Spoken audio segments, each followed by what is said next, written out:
عید کی نماز کا طریقہ کیا ہے؟ بہت سارے افراد یہ درخواست کیے ہیں کہ نماز کا طریقہ بتلا دیں تاکہ تمام لوگوں کو عید کی نماز کا ادا کرنا آسان ہو جائے۔ لہذا سب سے پہلی چیز ہے کہ دو چیزیں ہیں، ایک ہے عید کی نماز کی نیت اور دوسرا ہے نماز کا طریقہ۔ اب بہت سارے لوگوں کو عید کی نماز کی نیت میں مشکل ہو جاتی ہے اور اسی طرح عید کی نماز کا طریقے میں بھی مشکل ہو جاتی ہے کہ آپس میں ایک دوسرے کو نماز کے عالم میں ہے، طریقہ معلوم نہیں ہے، نماز کے عالم میں ایک دوسرے کو دیکھ کر سامنے والا جس طرح کر رہا ہے پیچھے والے بھی اس طرح کرتے ہیں، جبکہ نماز میں ادھر ادھر دیکھنا مکروہ ہے۔ تو لہذا سب سے پہلے نماز کی نیت، اصل میں نیت ہے دل کے ارادے کا نام ہے۔ جب آپ گھر سے نکلے ہیں عیدگاہ کی طرف یا مسجد کی طرف نماز کے لیے تو وہی دل کا ارادہ ہے، تو نیت دل کے ارادے کا نام ہے۔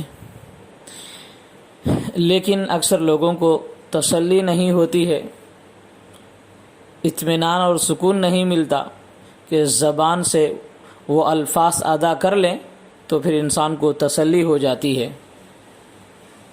تو لہٰذا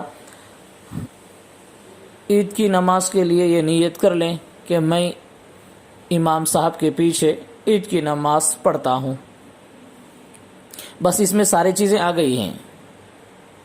لیکن اس میں بھی تسلی نہ ہو اور عام طور پر جو نیت کے الفاظ کہے جاتے ہیں، انی وجہت وجہی للذی فطر السماوات والارض حنیفا وما انا من المشرکین، پھر یہ پڑھ لیتے ہیں، پھر اس کے بعد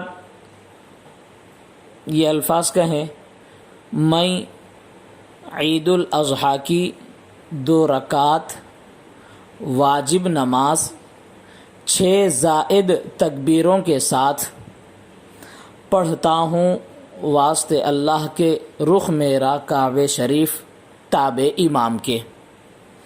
امام صاحب کے پیچھے ہیں تو امام کے پیچھے تابع امام کے کہہ دیں، اگر خود پڑھا رہے ہیں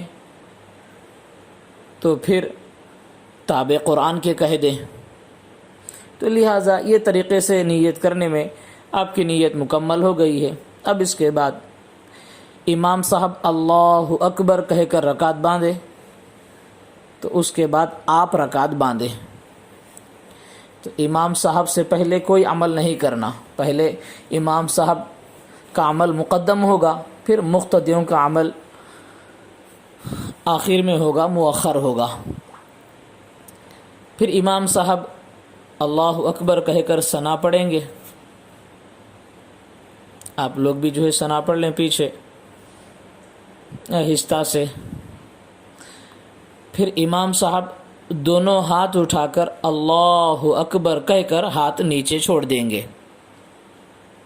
پھر دوسری مرتبہ امام صاحب اللہ اکبر کہہ کر ہاتھ نیچے چھوڑ دیں گے۔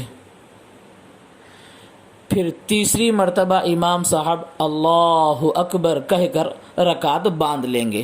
تو لہٰذا آپ لوگ بھی رکعت باندھ لینا ہے۔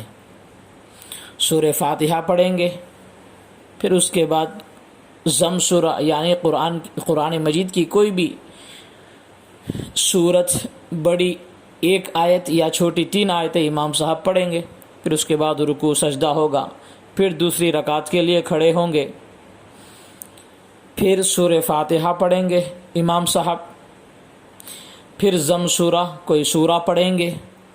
اب رکوع میں جانے سے پہلے امام صاحب دونوں ہاتھ کانوں تک اٹھا کر کہیں گے اللہ اکبر، ہاتھ اٹھا کر پھر چھوڑ دیں گے۔ پھر دوسری مرتبہ اللہ اکبر کہہ کر دونوں ہاتھ کانوں تک اٹھائیں گے اور چھوڑ دیں گے۔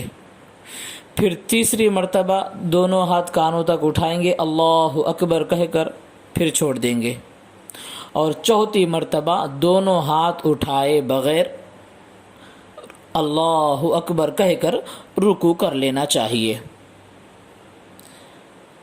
اسی طریقے سے آخر میں امام صاحب کے ساتھ رکوع سجدہ کریں، پھر قائد آخرہ ہوگا، پھر جو ہے سلام پھیریں گے۔ یہ طریقے سے آپ لوگ پڑھ لیں گے تو آپ کی نماز مکمل ہو جائے گی۔ تو اب اس کے بعد بعض لوگ نماز ہونے کے بعد سلام پھیرنے کے بعد کچھ ضروری کام ہے یا فون آیا ہے یا کچھ ہے تو پھر فوراً نماز ہو گئی سمجھ کر وہ لوگ پھر فوراً اٹھ کر چلے جاتے ہیں، جبکہ نماز کے بعد خطبہ بھی ہے، دونوں خطبے واجب ہیں، لہذا نماز ہونے کے بعد سلام پھیرنے کے بعد خطبہ بھی مکمل سنیں۔ جس طرح 2 رکعت نماز واجب ہے اسی طرح خطبہ بھی واجب ہے، تو دھیان سے خطبہ سنیں، پھر اس کے بعد دعا کر لیں تو آپ کی عید کی نماز مکمل ہو جائے گی۔